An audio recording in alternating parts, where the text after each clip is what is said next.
will be a series of portraits that I've done on adult women inmates with a integrated with a transparency of their writing into their portrait. So it's their own memoir with my portrait of their face. And that was a wonderful, intense experience doing their portraits and reading their memoirs. And they will be intertwined, their portrait and some of their writing together.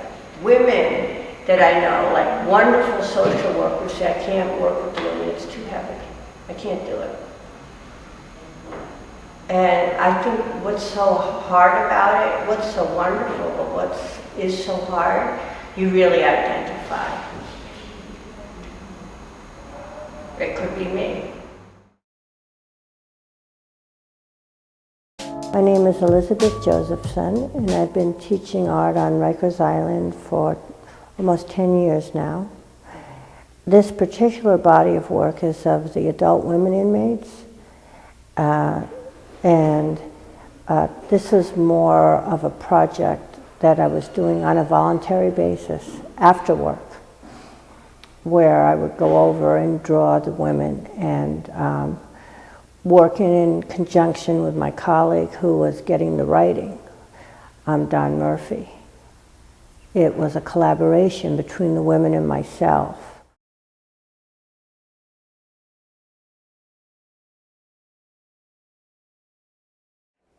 And they don't stay still. I don't like people to stay still.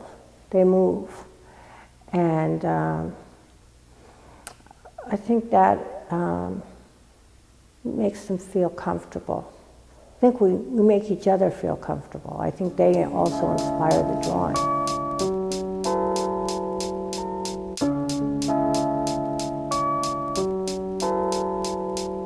You know, life is one of those funny things.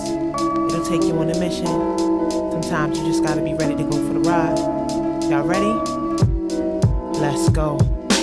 Most of my existence spent in a conflict of interest since the age of 6 and upon my entrance of Sunday school. Every one of these listening women has been sexually abused from the early age on.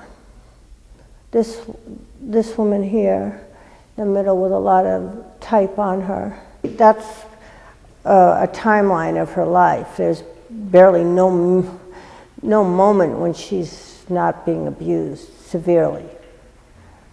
Without revealing too much, she had a lot of advocates for her, a lot of advocates. A lot of press, a lot of advocates. And it was a very negative outcome. When you have to ask really, who was the criminal or criminals? This is a journey, an expedition through life. In choosing the writing, it basically reviewing the different pieces they did, and I would choose the one that I thought most thoroughly could explain how I got to know them. Giving words to such pain, like a lot of this language is about pain. Once you stop not having language for that, repressing that, you say, this hurts because of this. No matter how ugly it is to anybody. I think once you actually give language to that, you all of a sudden have language for a lot more. This is my exhibition, all access to the world unrestricted. This is a journey, an expedition through life,